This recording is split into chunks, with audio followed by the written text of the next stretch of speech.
नमस्कार, स्वागत है आप सबका अवध टाइम्स पर। मैं प्रभात मिश्रा।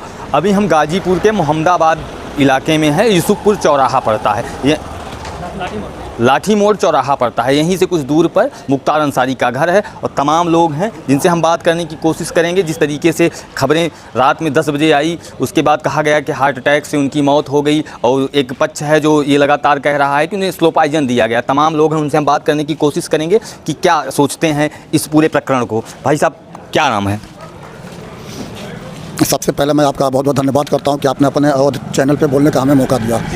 ये जो है कि बिल्कुल साजिश के शिकार हैं। मुख्तार अंसारी को स्लो पॉइजन दिया गया है और मुख्तार अंसारी गरीबों के माफिया हैं। लोग माफिया ये तमाम मतलब ये सारे ये पदंत रचते हैं, लेकिन वो गरीबों के माफिया हैं। हम लोग के साथ बहुत वो हर जगह हर मौके पे हम लोग के काम आए हुए हैं। कुछ दिन पहले हमारे पिताजी ने यहीं पे उनके बानोई साहब चेयरमैन हुआ करते थे, तो हमारे पिताजी ने कहा उनसे मतलब कुछ बात के लिए, तो थोड़ा सा मतलब कुछ बात में कहा कही हो गई। फिर भी मुख्तार अंसारी के पास लोग गए तो सीधे हमारे मतलब हमारे हैंड पाइप और वो खम्बा नहीं था। मुख्तार अंसारी तुरंत जैसे उनके कान में गए, हम लोग के यहाँ तुरंत पानी वानी का सारा व्यवस्था भिजवाएं। हम मुख्तार अंसारी बिल्कुल मसीहा हैं। उनके साथ जो भी हुआ सब ये षड्यंत्र हुआ है। अच्छा, षड्यंत्र की बात करते हैं, लेकिन एक तरफ से ये कहा जाता है पूर्वांचल में लगातार मुख्तार अंसारी का दबदबा हुआ करता था 2004-05 की बात अगर करें तो, और लगातार वो जितने साल से विधायक हैं उससे कुछ कम सालों से वो जेल में हैं। तो कैसे देखते हैं जो एक स्ट्रीम मीडिया, बड़ी मीडिया जो लगातार ये चीज़ें चला रही हैं, इसको कैसे देखते हैं? देखिए, ये जो दबदबा है केवल वो गरीबों का साथ देते हैं, इसलिए जितने भी जो बड़े लोग हैं वो उनको अक्सर का नाम उनको अपने अलग ही तरह से देखते हैं। उनको कोई माफिया कहता है, कुछ कहता है, लेकिन वो गरीबों का माफिया है और गरीबों की भलाई करने में उनको सारे मतलब ये षड्यंत्र रचा जाता है कि वो बिल्कुल अच्छे आदमी हैं और मसीहा हैं। अच्छा भाई साहब, कैसे देखते हैं 61 मुकदमे थे उनके ऊपर, इस पूरे प्रकरण को कैसे देखते हैं? कहा जा रहा है स्लो पॉइजन दिया गया और जो मेडिकल टीम है वो कह रही है हार्ट अटैक से मौत हुई है। देखिए, अगर कह रहे हैं स्लो पॉइजन दिया गया, अल्लाह बेहतर जानता है, लेकिन वो मसीहा थे, गरीबों के मसीहा थे। आज हम लोगों को छोड़ के चले गए और बहुत ही दुख है, बहुत अफसोस हो रहा है कि वो हमारे बीच नहीं है। अल्लाह उनको जन्नत में आला से आला मकाम अता फरमाए। और रही बात उनको माफिया और बाकी, तो देखिए वो गरीबों के हमेशा ही मददगार रहे हैं। अभी जो 19-20 साल के जो भी लड़के होंगे उनको नहीं जानकारी होगी, लेकिन जो पुराने के हैं, जो जिनके लिए उन्होंने किया है, वो आज बोल रहे हैं और उसी तरीके से बोलते रहेंगे। वो थे जो गरीबों के लिए, और जो गरीबों को काम करता है तो जाहिर सी बात है कि अगर अच्छा काम करने में जो है लोग ये दिखा देते हैं कि ये इन्होंने गलत कर दिया, ये गलत कर दिया, ऐसा कुछ नहीं है। बहुत सारे मुँह, बहुत सारी बातें होती हैं। अच्छा, लेकिन जो बात चल रही है कि हार्ट अटैक से मौत हुई, लेकिन एक पक्ष है जो वो कह रहा है कि इनको स्लो पॉइजन दिया गया था। तो उस मामले को कैसे देखते हैं? देखिए, स्लो पॉइजन इस पे कहना क्या है और क्या नहीं। देखिए, अगर इनके घर वाले भी, उमर भाई भी जो हैं वो कह रहे हैं कि हाँ स्लो पॉइजन दिया गया, बातें हुई हैं, तो हो सकती हैं कि हुआ हो इस तरीके से, लेकिन इसको पूरे वो मजबूती के साथ नहीं। अभी जो भी रिपोर्ट है, रिजल्ट है, वो आने के बाद ही पक्का बात किया जाएगा इस पर। कहते हैं एक समय था जब मुख्तार अंसारी के नाम से लोग को डर लगता था, पूरे गाजीपुर में, मऊ में उनके नाम का दहशत हुआ करता था।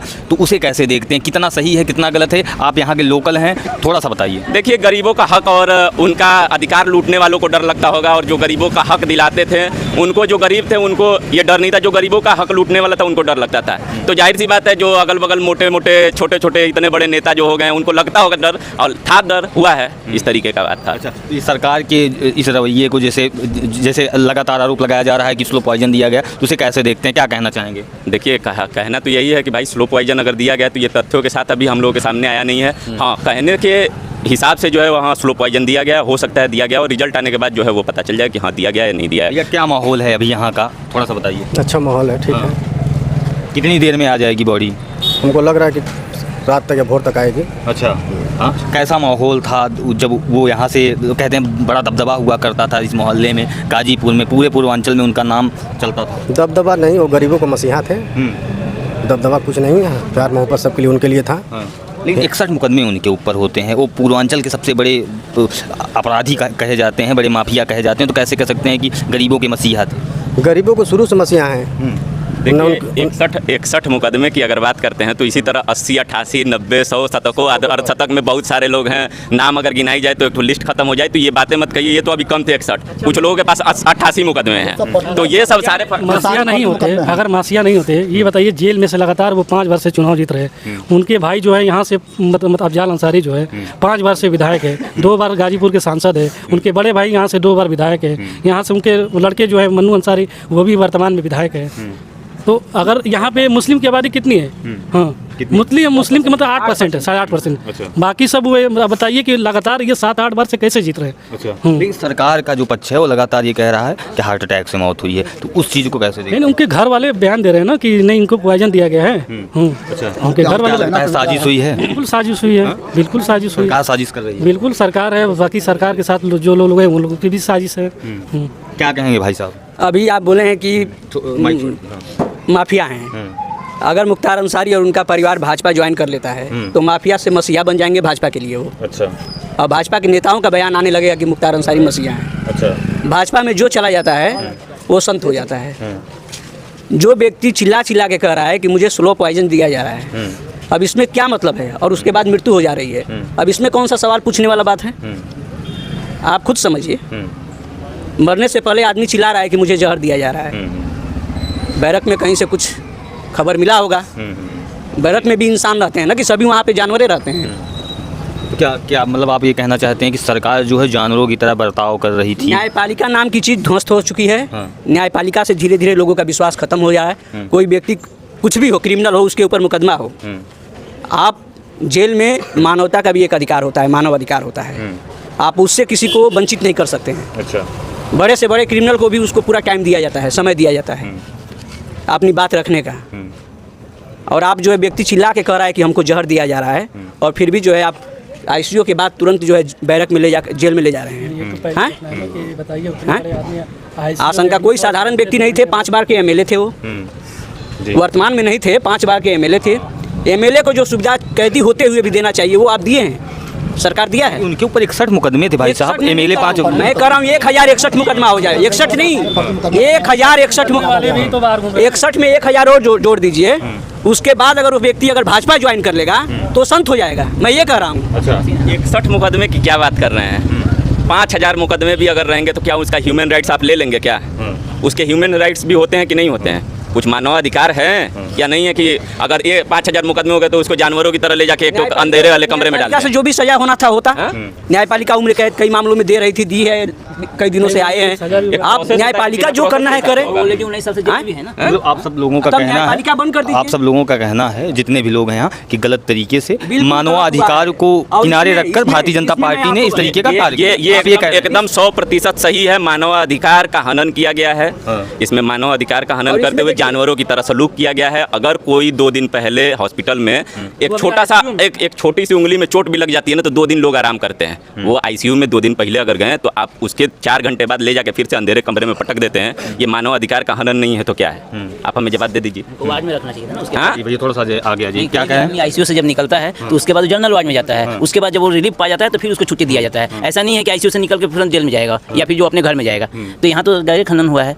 उनका जो अधिकार है, जो उनका किसी भी अगर वो जेल में भी है तो उनके ट्रीटमेंट का अधिकार है ना। बात यहाँ पे भी है कि कहीं ना कहीं एक अलग पोलराइजेशन चल रहा है, वोट का पोलराइजेशन। एक मुसलमान होने के भी नाते भी उस तरीके से किया गया होगा कि भैया इनको उठाया पटका जाए, उठाया पटका जाए, उठाया पटका जाए। मौजूदा सरकार बार बार ये कहती है सबका साथ सबका विकास, और उसके साथ साथ अपराधी मुक्त होंगे उत्तर प्रदेश से। अपराधियों में और भी लिस्ट है, उनकी भी लिस्ट देखी जाएगी। ब्रजेश सिंह है अपराधियों में, बाहर तो घूम रहे हैं, चुनाव लड़ेंगे, क्या करेंगे उनके लिए? लेकिन उनकी जो लिस्ट आई थी उसमें उनका भी नाम था। नहीं तो अंदर होने चाहिए ना, काय बाहर हैं अभी? सबसे बाहर क्यों हैं बताइए ना आप? बाहर क्यों हैं? अंदर होने चाहिए। अच्छा। राजा भैया हैं, अंदर होने चाहिए, बाहर हो गए हैं। ब्रजेश सिंह अंदर होने चाहिए, बाहर होने चाहिए। सुशील सिंह है, अंदर होने चाहिए, बाहर होने चाहिए। बहुत सारे नेता हैं। तो क्या मतलब भाजपा वाले जो हैं वो संत महात्मा है और बाकी जो भाजपा से अलग हैं वो संत महात्मा नहीं है? मतलब धीरे धीरे आप एक तरीके से डेमोक्रेटिक जो है वो आप अपना सत्ता डेमोक्रेसी का कोई मतलब ही नहीं है। सब जो भी है डेमोक्रेसी का हनन कर लीजिए। जो भी संविधान है उसको अपना हटा के उसको हटाइए, एकदम दूसरा अपने हिसाब से चलेंगे आप। तो यही हो रहा है। मतलब एक तरफा कार्रवाई हो रही है, कहने का मतलब एक तरफा की बात। देखिए, अगर हमारा कहने का ये मतलब है कि अगर कोई मनुष्य है, अगर उसकी तबीयत खराब हुई तो उसको 1 दिन के लिए रेस्ट दिया जाता है या नहीं दिया जाता है, या 4 घंटे बाद उठा के बैरक में डाल दिया जाता है? मुझे बस इतना जवाब दे दीजिए। ये हो सकता है कि बीजेपी के जो भी आला अधिकारी हैं, जो भी नेता हैं, इनकी साजिश रही हो, इन्हें तबीयत खराब होगी, भाई उन पे गौर नहीं किया गया, जो भी है उठा के इनको फिर से लगता है साजिश हुई है। साजिश हुई है कि भैया आईसीयू के बाद तुरंत ही ले जाकर बैरक में पटक दिया जाए।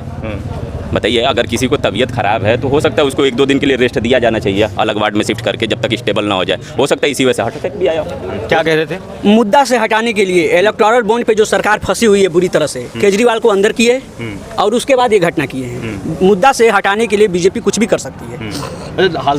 हाल में चुनाव है, 24 के चुनाव हैं, हाँ। और इनके अब भाई साहब अफजल अंसारी यहाँ से सांसद के प्रत्याशी हैं, तो क्या माहौल होगा इस बार? एक तरफा जीतेंगे और पूरा पूर्वांचल में इसका असर दिखाई देगा। पूरा पूर्वांचल में इसका असर दिखाई देगा। आप अगर फिर कभी मिलेंगे तो बात कीजिएगा। और इसके लिए मीडिया भी जिम्मेदार है। जो आज हो रहा है देश में, मीडिया किसी भी विषय पे मैं देखता हूँ, कभी डिबेट देखता हूँ, जब भी विपक्ष का कोई नेता, विपक्ष का नेता जब भी कोई मुद्दा सरकार के विरुद्ध बोलता है, तुरंत बोलते हैं अब मुझे ब्रेक पे जाना होगा, मुझे ब्रेक पे जाना होगा। ये हम लोग नहीं देख रहे हैं, हम लोग देख नहीं रहे हैं चीज़। जो अगर विपक्ष का नेता कुछ बोलने के लिए शुरू कर रहा है, अब हमको ब्रेक लेना पड़ेगा, ब्रेक लेना पड़ेगा, ब्रेक के बाद वो बात खत्म, अब दूसरी बात चालू हो जा रही है।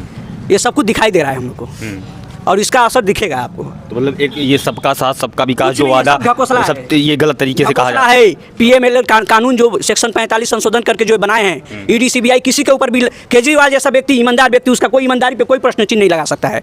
अरविंद केजरीवाल शराब घोटाले का मामला चल रहा है, नहीं किया है, वही व्यक्ति इनको दिया है चंदा, बीजेपी को दिया है, इलेक्टोरल बॉन्ड से सिद्ध हो रहा है। वही शराब वाला माफिया शरद चंद्र, क्या नाम है, रेड्डी, हाँ, वही इनको दिया है। इस पे बात नहीं हो रही है। और वो आदमी एक पैसा का घोटाला नहीं किया है। सभी सरकार अपना पॉलिसी बनाती है, सबको पता है कि शराब से सबसे ज़्यादा रेवेन्यू और बाकी चीज़ें आती हैं, सबको पता है। और ये क्या है, घोटाला किंग, क्या क्या उसका नाम दिया जा रहा है। केजरीवाल अगर किंग है तो बाकी लोग क्या हैं जो बीजेपी में हैं, वो किंग पिंग क्या क्या नाम दे रहे हैं लोग। और इसके लिए मुख्य मीडिया, मुख्य जो मेन स्ट्रीम मीडिया है, अंजना कहिए ना, दलाल मीडिया कहिए। मुख्य मीडिया क्या होता है? वो दलाल मीडिया, मुख्य मीडिया की देख रहे हैं ना। मुख्य मीडिया का मतलब ही खत्म हो गया ना। मुख्य मीडिया है कौन से? हमारा चौथा स्तंभ था, वो कभी का ही खत्म हो गया। 2014 के बाद ही उसको खरीद लिया गया, उसके बाद उसको तोड़ के। ये लोग बोलते हैं ना कि हम सबका परिवार, मोदी का परिवार है। एक आदमी का सब देश पूरा परिवार है, वो है कौन? DY चंद्रचूड़। पूरा देश उसी का परिवार है और कोई नहीं है। अगर वो नहीं, अगर हैं वो जज, तो फिर देश में और भी अराजकता फैलेगा। जो हो रहा है इससे भी खराब होगा।